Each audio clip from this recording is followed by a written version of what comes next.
Olá!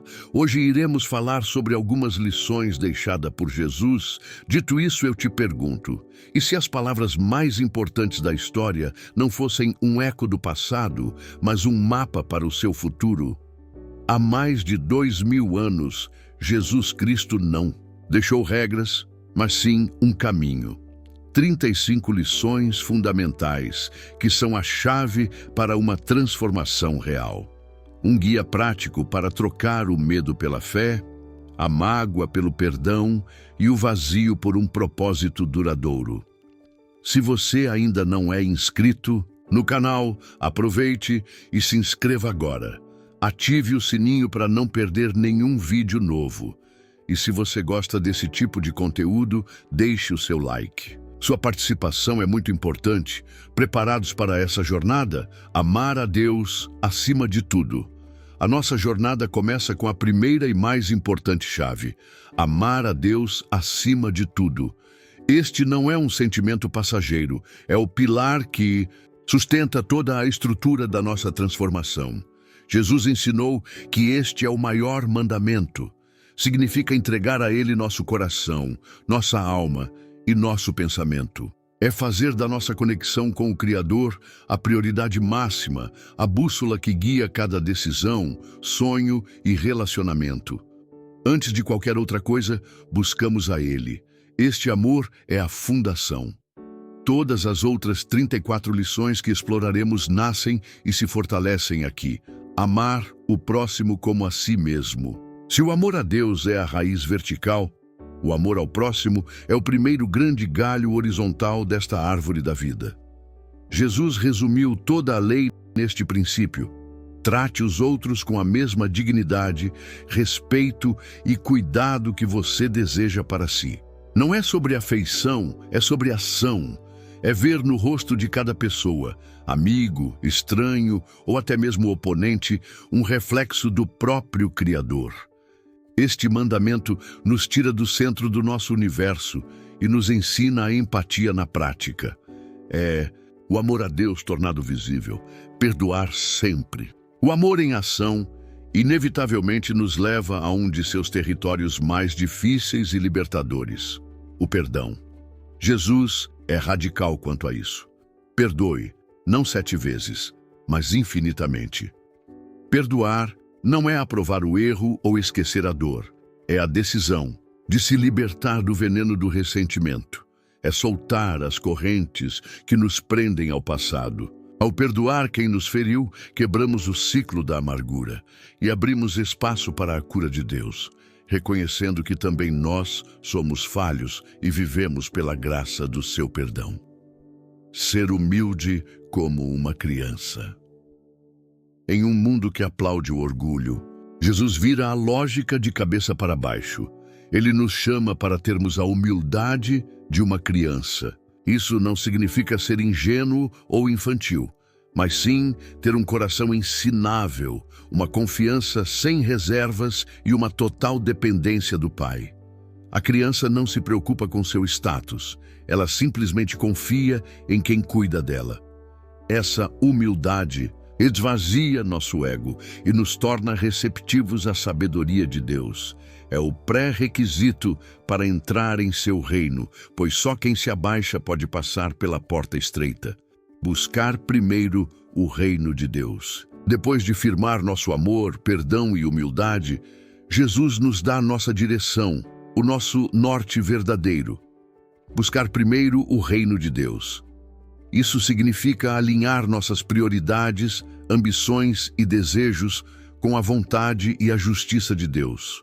Em vez de vivermos ansiosos sobre o que comer, vestir ou possuir, focamos nossa energia em cultivar o seu reino em nós e ao nosso redor. A promessa é revolucionária. Quando colocamos o que é eterno em primeiro lugar, nossas necessidades terrenas são supridas. É a fórmula divina para uma vida de propósito e paz. Fontes: não julgar os outros. Jesus nos faz um convite radical à introspecção.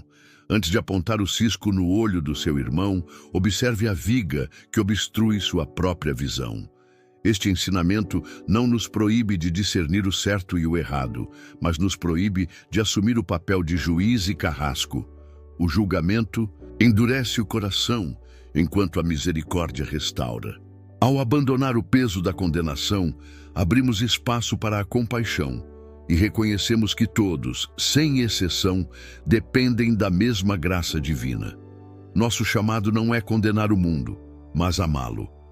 Orar com sinceridade e fé.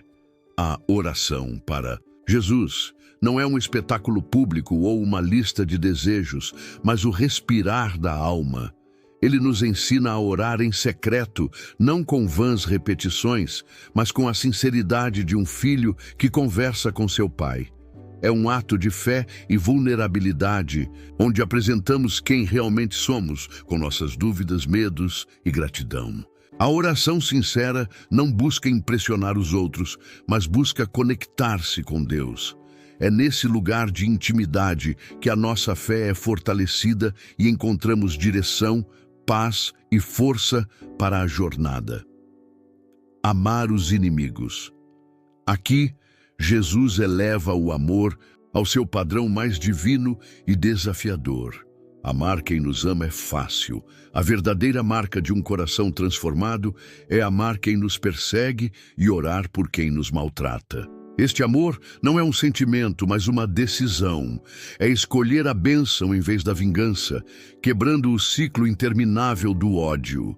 Ao amar nossos inimigos, refletimos o caráter do próprio Deus, que envia seu sol e sua chuva sobre justos e injustos. É a arma mais poderosa contra o mal e o testemunho definitivo da graça. Dar sem esperar em troca. A generosidade do reino opera em uma lógica oposta à do mundo. Que a sua mão esquerda não saiba o que a direita está fazendo, disse Jesus. A verdadeira doação é anônima, desinteressada e livre da necessidade de aplausos ou de qualquer tipo de retorno. Quando damos dessa forma, nosso ato se torna puro, focado apenas na necessidade do outro e na glória de Deus. Isso purifica nossas intenções e nos ensina a confiar que nossa recompensa não vem do reconhecimento humano, mas do nosso Pai, que vê em secreto ser luz do mundo. Após cultivar um coração justo e misericordioso, Jesus nos comissiona. Vós sois a luz do mundo. Uma luz não foi feita para ficar escondida, mas para brilhar e guiar. Nossa vida, transformada pelo amor e pela graça, deve se tornar um farol. Nossas boas obras, nossa integridade e nossa compaixão não devem glorificar a nós mesmos, mas apontar para a fonte de toda a luz, Deus. Ser luz é viver de tal forma que as pessoas, ao verem nossas ações, sintam-se atraídas pela esperança e pela verdade do Evangelho. Guardar os mandamentos com amor. A obediência aos mandamentos de Deus pode ser vista como um fardo ou como uma resposta de amor. Jesus nos mostra que é a segunda opção. Ele diz: se vocês me amam, obedecerão aos meus mandamentos. As direções de Deus não são correntes para nos aprisionar, mas guardrails em uma estrada perigosa, colocados por alguém que nos quer bem. Guardar seus mandamentos por amor transforma a obrigação em alegria e a lei em um caminho de sabedoria que protege nosso coração e nos aproxima do dele. É a prova de que nosso amor é real. Ter fé como um grão de mostarda. Jesus nos ensina que o tamanho da nossa fé não é o que importa. O que importa é o objeto dela. Ele não exige uma fé gigante para o impossível. Pede apenas uma fé genuína, ainda que do tamanho de um grão de mostarda. Essa pequena semente de confiança, quando plantada no solo do poder ilimitado de Deus, pode crescer e se tornar uma árvore e mover as montanhas de medo, dúvida e desespero em nossa vida. O foco não está na nossa capacidade de crer, mas na sua infinita capacidade de agir. Viver sem ansiedade. Não andem ansiosos por coisa alguma. Este é um dos convites mais radicais de Jesus em nosso mundo acelerado. Ele nos aponta para a natureza. Os pássaros não estocam, as flores não se estressam e, no entanto, o Pai Celestial cuida delas. Se Ele cuida deles, quanto mais cuidará de nós. A ansiedade é o sintoma de um coração que esqueceu da providência do Pai. O antídoto é deslocar nosso foco da preocupação para a adoração, trocando o medo do futuro pela confiança naquele que já está lá. Servir em vez de ser servido. Numa cultura que luta por poder, status e reconhecimento, Jesus redefine a grandeza. Ele, sendo o Mestre e Senhor, não veio para ser servido, mas para servir e dar a sua vida. A verdadeira liderança e o maior impacto no reino de Deus não são medidos por quantos nos servem, mas por quantos nós servimos. A grandeza é encontrada de joelhos, lavando os pés dos outros. É usar nossa força não para subir, mas para levantar quem está ao nosso redor. Este é o coração do Evangelho em ação. Andar em verdade. Jesus declarou: eu sou o caminho, a verdade e a vida. Andar. Na verdade, portanto, é mais do que ser honesto. É viver em alinhamento com a própria pessoa de Cristo. Significa que nossas palavras, ações e pensamentos internos são íntegros, sem duplicidade ou hipocrisia. É uma vida de autenticidade diante de Deus e dos homens. Viver na luz, sem máscaras, permite que a verdadeira comunhão com Cristo floresça, pois ele se conecta não com a fachada que criamos, mas com o coração que se abre em verdade. Permanecer em Cristo. Jesus usa uma poderosa metáfora agrícola. Ele é a videira e nós somos os ramos. Um ramo não pode gerar frutos por si mesmo. Sua vida, nutrição e propósito vêm de sua conexão ininterrupta com a videira. Permanecer é mais do que uma visita ocasional. É fazer de Cristo nossa morada, nossa fonte constante. É uma vida de comunhão diária, através da oração e de sua palavra. Sem essa conexão vital, nossa vida espiritual murcha. Mas, ao permanecermos nele, naturalmente produzimos os frutos do seu caráter. Amor, alegria e paz. Não, temer, crer somente. No auge da crise, quando tudo parece perdido, Jesus pronuncia uma das ordens mais diretas e desafiadoras. Não temas, crê somente. Ele nos ensina que o medo e a fé são forças opostas que disputam nosso coração. O medo nos paralisa e foca no tamanho do problema. A fé nos ativa e foca no tamanho do nosso Deus. Crer somente é a decisão consciente de silenciar as vozes da dúvida e da catástrofe, e escolher confiar na soberania, no poder e na bondade de Deus, mesmo sem ver a solução. Ser sal da terra. Além de sermos luz, somos chamados a ser o sal da terra. O sal, na antiguidade, tinha duas funções essenciais: preservar contra a corrupção e dar sabor.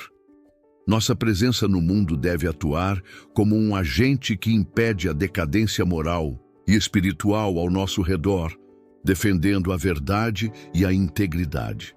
Ao mesmo tempo, devemos dar sabor à vida, demonstrando a alegria, a esperança e a riqueza de uma vida com Deus.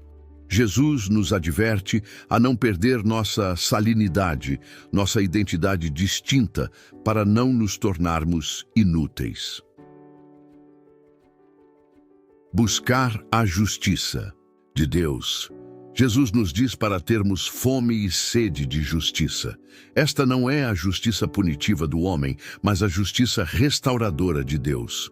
Buscar a justiça do reino é desejar ardentemente que as coisas sejam feitas da maneira de Deus no mundo. Significa defender os oprimidos, cuidar dos marginalizados e promover a retidão em todas as nossas esferas de influência. É um clamor ativo para que o caráter compassivo e santo de Deus se manifeste na sociedade, começando pela transformação do nosso próprio coração e de nossas ações diárias. Vigiar e orar. Vigiem e orem para que não caiam em tentação. Este conselho, dado em um momento de grande angústia, é a estratégia de Jesus para a resistência espiritual. Vigiar significa estar alerta, consciente de nossas fraquezas e das armadilhas espirituais ao nosso redor, recusando a complacência. Orar é a nossa linha de comunicação direta com o comando central, a fonte de nossa força. Sozinhos, somos fracos, mas a oração nos conecta ao poder de Deus para vencer as batalhas que a vigilância nos ajuda a identificar. Reconhecer o valor de cada pessoa. No reino de Deus, não existem pessoas descartáveis. Jesus consistentemente ignorava os rótulos sociais para enxergar a alma criada à imagem de Deus. Ele nos ensina que o valor de uma pessoa não está em seu status, riqueza ou reputação, mas em sua identidade como portadora do sopro divino. Reconhecer isso nos obriga a tratar cada ser humano, do mais poderoso ao mais esquecido, com o máximo de dignidade, respeito e amor. Em cada rosto, somos chamados a ver um tesouro de valor inestimável para Deus. Confiar na providência divina. Confiar na providência divina é o passo além de não ter ansiedade. É a fé madura de que Deus não é um espectador distante, mas um artesão soberano que tece todos os eventos de nossa vida, os bons e os difíceis, em um propósito maior. Mesmo quando vemos apenas os fios emaranhados do sofrimento e da confusão, a providência nos garante que do lado de Deus, uma obra-prima está sendo criada.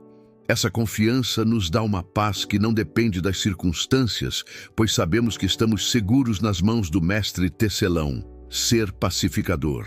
Jesus nos abençoa não por amarmos a paz, mas por fazermos a paz. Ser um pacificador é um chamado ativo e corajoso.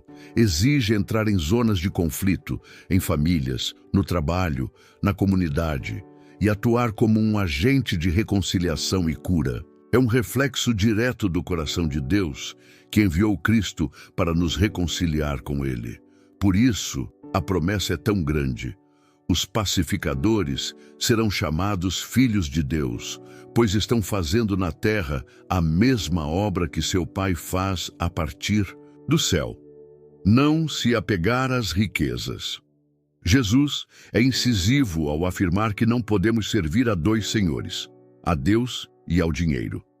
O apego às riquezas é uma armadilha espiritual. Ele cria uma falsa segurança, sufoca a fé e desvia nosso coração do nosso verdadeiro tesouro. A lição não é que o dinheiro seja mau, mas que o amor a ele é uma idolatria que compete diretamente com Deus. Somos chamados a ter um coração generoso e mãos abertas, usando os recursos para o bem do reino e investindo em tesouros no céu, onde a traça e a ferrugem não destroem, dar fruto que permaneça. Qual é o objetivo de toda essa jornada? Dar fruto que permaneça. Jesus não nos chama apenas para uma vida de atividade, mas para uma vida de produtividade com valor eterno. Esse fruto é duplo, é o nosso caráter sendo moldado à semelhança de Cristo, o fruto do Espírito, e é o impacto que temos na vida de outras pessoas, levando-as a conhecer o mesmo amor transformador. Nossa maior realização não são as conquistas temporais, mas deixar um legado de fé, esperança e amor que ecoará na eternidade, muito depois de termos partido. Viver com propósito. Uma vida sem propósito é como um barco à deriva. Jesus nos oferece um destino, um porquê que ancora toda a nossa existência, glorificar a Deus. Isso transforma o ordinário em extraordinário.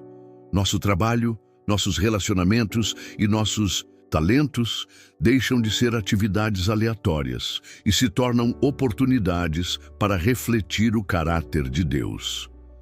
Viver com propósito significa acordar a cada dia e alinhar nossas intenções com essa missão maior, dando sentido profundo tanto às alegrias quanto às dificuldades da jornada. É a bússola que nos mantém no curso certo. Ter o coração limpo. Bem-aventurados os puros de coração, pois verão a Deus. Esta lição vai além do comportamento externo e mergulha em nossas motivações internas. Um coração limpo é um coração íntegro, sem duplicidade, cujas intenções foram purificadas pela graça de Deus. É um coração que não é mais escravo da inveja, da cobiça ou da amargura. Essa pureza interior clareia nossa visão espiritual, permitindo-nos enxergar a mão de Deus em tudo e perceber sua presença nos detalhes da vida. A pureza de coração é o que nos qualifica para a comunhão. Ser misericordioso. A misericórdia é o amor em ação diante do sofrimento alheio. É a resposta de um coração que foi purificado. Jesus nos ensina que, porque recebemos a imensa misericórdia de Deus, somos chamados a ser canais dessa mesma misericórdia para com os outros. Isso significa perdoar quem nos ofende, ter compaixão pelos que sofrem e ajudar os necessitados sem julgamento. A promessa é um ciclo divino. Bem-aventurados os misericordiosos, porque alcançarão misericórdia. Ao darmos, recebemos e mantemos o fluxo da graça de Deus em nossas vidas. Agir com sabedoria espiritual. O mundo oferece conhecimento, mas Jesus nos chama a buscar a sabedoria que vem do alto. A sabedoria espiritual não é sobre ser o mais inteligente, mas sobre enxergar a vida da perspectiva de Deus e tomar decisões alinhadas com a verdade eterna. É a habilidade de construir nossa vida sobre a rocha sólida de seus ensinamentos, em vez da areia movediça das opiniões e tendências passageiras. Essa sabedoria que pedimos a Deus em oração nos dá discernimento e estabilidade para navegar as tempestades da vida sem desmoronar. Esperar o tempo de Deus. Em uma era de imediatismo, uma das maiores provas de fé é aprender a esperar o tempo de Deus. Sua agenda raramente é a nossa. Muitas vezes, o silêncio e a espera não são sinais de ausência, mas parte do processo de Deus para fortalecer nosso caráter e nos preparar para a bênção que está por vir. Esperar ativamente, com fé e paciência, é um ato de adoração. Declara que confiamos mais no cronograma perfeito do Criador do que em nossa própria impaciência. O tempo de Deus nunca falha. Andar em fé, não por vista. Andar por vista é confiar no que as circunstâncias nos dizem. Andar por fé é confiar no que Deus nos diz, apesar das circunstâncias. Esta é uma escolha diária. A vista pode nos mostrar a tempestade, a doença ou a escassez, mas a fé se apega à verdade de que Deus é nosso protetor, nosso curador e nosso provedor. Não se trata de negar a realidade, mas de escolher uma realidade superior, a palavra de Deus. É essa confiança no invisível que nos permite continuar avançando quando o caminho à frente parece ter desaparecido. Chorar com os que choram. Em um mundo que oferece soluções rápidas e frases prontas, Jesus nos ensina o poder do ministério da presença. Chorar com os que choram é a encarnação da empatia. É a disposição de entrar na dor do outro sem a necessidade de consertá-la, apenas de compartilhá-la. Este ato de amor silencioso valida o sofrimento e constrói uma comunhão profunda, mostrando o coração de um Deus que também se compadece. É a prova de que na família da fé ninguém precisa sofrer sozinho. O amor se torna um refúgio, permanecer. Firme nas tribulações. Jesus nunca nos prometeu uma vida sem problemas, mas prometeu sua presença em meio a eles. A tribulação não vem para nos destruir, mas para nos refinar, assim como o fogo purifica o ouro.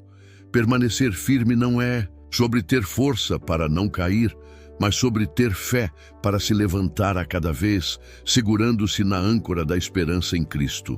É nas tempestades que nossa fé prova seu valor e nosso caráter é forjado. A resiliência cristã nasce da certeza de que o resultado final já foi garantido pela vitória de Cristo. Reconhecer a dependência de Deus.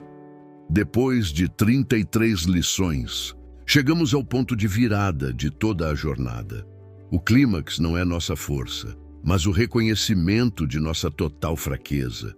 Jesus diz de forma definitiva: sem mim, vocês não podem fazer coisa alguma. Todo o nosso esforço para amar, perdoar e servir é inútil sem o seu poder nos capacitando. É aqui que a autossuficiência morre e a verdadeira vida em Cristo começa. A maior força não vem de tentar mais, mas de se render mais, permitindo que a sua graça flua através de nós. Levar o Evangelho ao mundo. A transformação que recebemos não é um tesouro para ser enterrado, mas uma luz para ser compartilhada. A jornada que começa no interior culmina em uma missão que se volta para o exterior. Levar o Evangelho é o resultado natural de um coração transbordante da graça de Deus. É compartilhar as boas novas de que há esperança, perdão e um propósito eterno em Jesus. Nossa história pessoal de transformação se torna parte da grande história da redenção de Deus para o mundo, completando o ciclo e chamando outros para a mesma jornada gloriosa. E assim, nosso mapa está completo. Das fundações do amor à missão final, cada lição é um passo em direção a uma vida com mais propósito, paz e significado. Mas lembre-se, esta jornada não termina aqui. Na verdade, ela está apenas começando.